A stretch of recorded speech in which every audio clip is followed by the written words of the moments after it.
আমাদের লজ্জা করতে হবে, আমাদের হায়া করতে হবে। কতগুলো যুবক আছে বেহায়া, রাস্তার ধারে বসে অন্যর মেয়ের দিকে তাকিয়ে থাকে। নির্লজ্জ, তোমার লজ্জা নাই?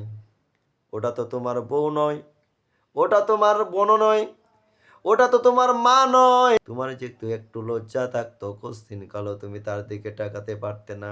ও যুবক, শুনে নাও, খবরদার অন্যের মেয়ে দিকে তুমি চোখ তুলে তাকাইও না। অনেক বাবা রয়েছে সন্তানের সামনে নিজে বিড়ি খায়, সিগারেট খায়। এক সময় দেখা যায় যখন সন্তানটা বড় হয়, সেই সন্তানটা তার বাবার সামনে বিড়ি খায়। লজ্জা না থাকলে যা অবস্থা হয়।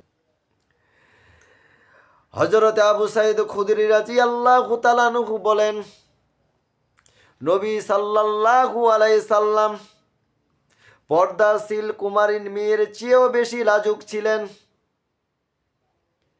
তিনি যখন কোনো কিছু অপছন্দ করতেন, তখন আমরা তার চেহারার মধ্যে লজ্জার চিহ্ন দেখতে পেতাম। তার চেহারায় লজ্জার চিহ্ন দেখা যেত। কিন্তু আজকে দেখা যায়